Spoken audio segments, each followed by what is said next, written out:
This is the FeiyuTech SCORP Mini 2. It's a gimbal for cameras.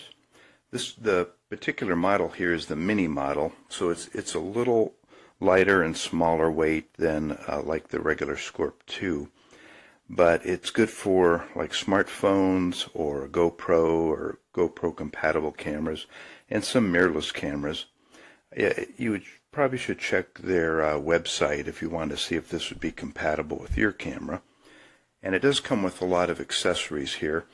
This whole clump of cables is for the various cameras, so that way you could control your camera using one of these cables. Right here is I'll turn it on in a sec, but you'll see a little menu here, and you can control like your ISO and aperture and so forth of your camera from here if you plug in one of these cables.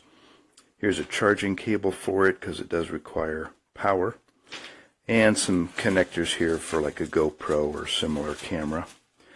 Now all these brackets are for use for the type of camera you're using. Like if you're using a little heavier, like a mirrorless camera, you might need to use some of these brackets. Right now, as you can see, I just have an iPhone on here.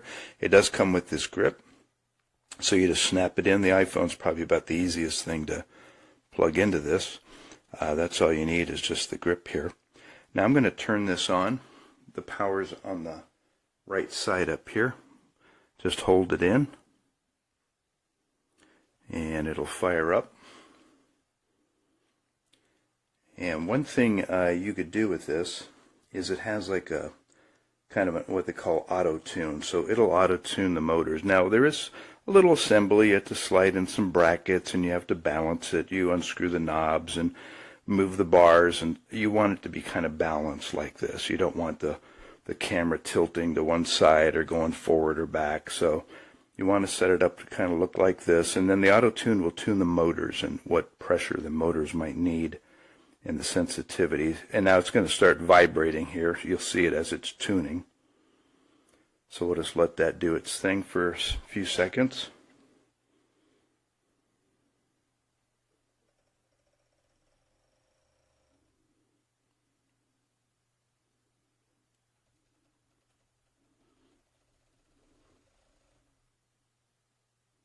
And that's it.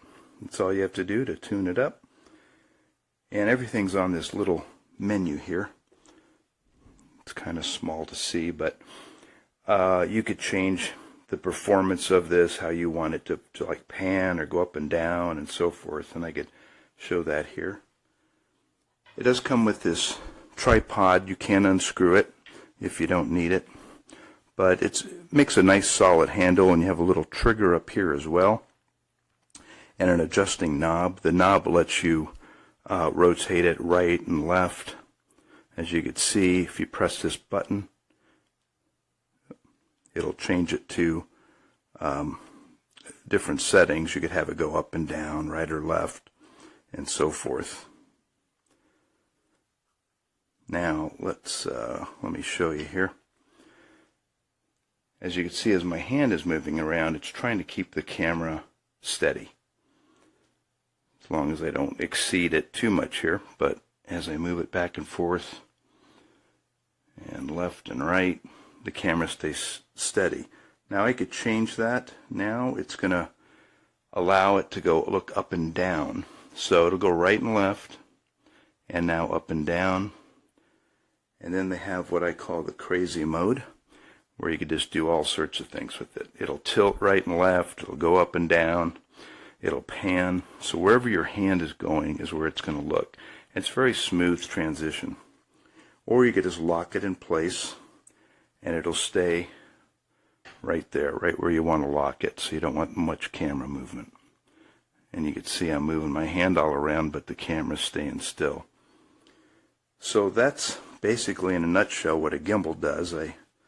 I'm not going to go through every feature here because there's a lot of them, but if you go to their website, they have excellent training videos, and it tells you how to balance it and set it up and how to use it. So I did some test videos, which I'll show at the end of this video. I just want to point out the test videos are not cinematic. They're not meant to be. They're just me playing around with the camera, and you'll see the smoothness of it and how it flows as I go up and down and I change the settings and so forth. So that's coming up right now. Oh, before I show you the videos, there is one other thing I wanted to point out here. Is on the handle you have a joystick as well, and a record button and a mode button. So you can move the camera manually if you need to move it up and down, left or right. So that's kind of a nice feature. And again, this little knob is used. You could go up and down. Just press here and it changes the mode. You could go left and right, and you could go side to side. So anyway, there's a few more features of the camera, or the gimbal rather. And now on to the videos.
All right, let's test the fundamentals.